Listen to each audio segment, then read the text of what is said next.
Bonjour, morning du 27 janvier 2017. Au menu, commentaire marché, commentaire des indicateurs d'activité avec Bassem. Puis Qaïs finira le morning avec un commentaire sur l'intervention du ministre Abid Lebriki à l'agence Reuters. Donc hier c'était une journée très difficile pour le marché action tunisien qui a terminé sur une baisse de 0,51%. Le Thun Index garde pour le moment ses 5500 points et reste sur une performance positive de 1,09% depuis le début de l'année. Rien à voir avec l'année 2006 puisque à cette date de l'année dernière, le Thun Index était déjà à 6,02%. Le volume des échanges continue à être modeste avec 2 140 dinars, dont plus de 28% sur le titre SAH.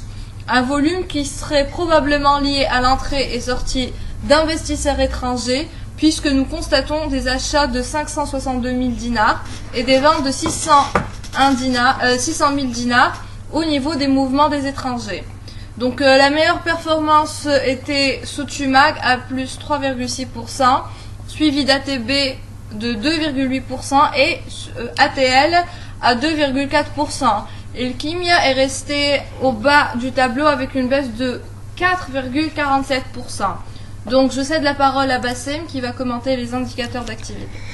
Bonjour, nous commençons par Hightech avec des chiffres T4 2016 qui font état d'une hausse de 14% du chiffre d'affaires à 15,4 millions.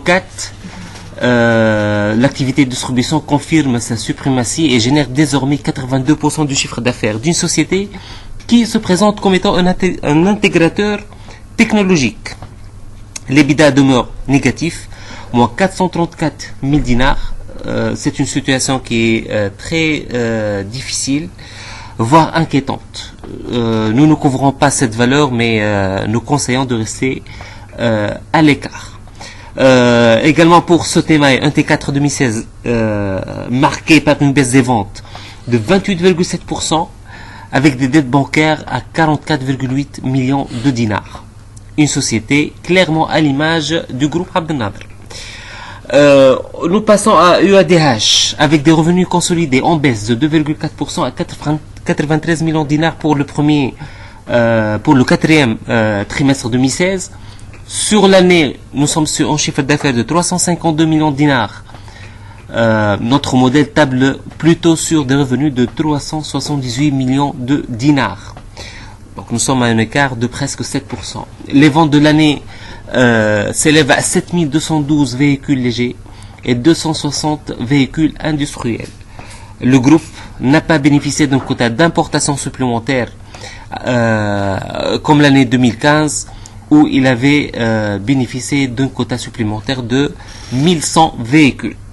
La dépréciation du dinar par rapport aux monnaies étrangères, essentiellement l'euro et le yen, ont pesé lourdement sur les charges financières qui ont doublé à 21,17 millions de dinars alors que notre modèle tablait seulement sur 16 millions de dinars. Fidèle à ses habitudes, la trésorerie est négative, moins 7,7 millions de dinars, justifiée, entre autres, par la constitution d'un stock de véhicules afin de couvrir les ventes des 2 premiers mois de l'année 2017 en attendant l'obtention du renouvellement de l'agrément d'importation. Le groupe risque de publier un résultat déficitaire pour l'année 2016. À ne pas oublier également la question des départs à la retraite de GIF.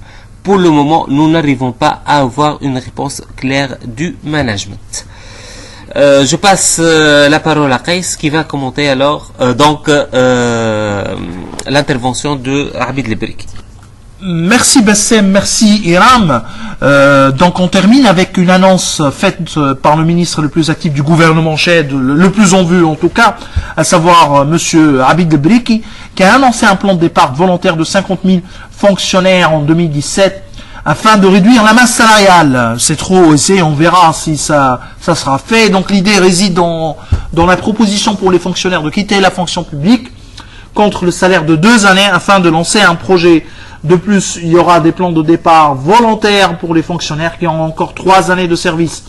L'objectif est d'atteindre 450 000 fonctionnaires en 2020 contre 650 000 actuellement, si on fait un petit calcul sur la base d'un salaire moyen de 1500 dinars, ça a un coût de 1 milliard 800 millions de dinars.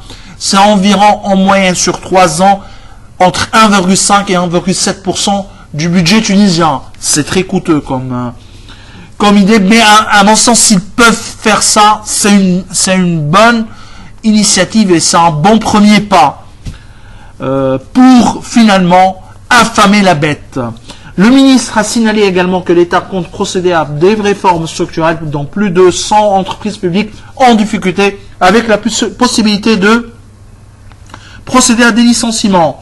Alors, je vous remercie au nom d'Iram et de Bassem, et on vous souhaite bonne journée et bon week-end. Donc Iram, vous voulez dire merci à tout le monde et au revoir. Bon week-end. Au revoir, lundi à lundi.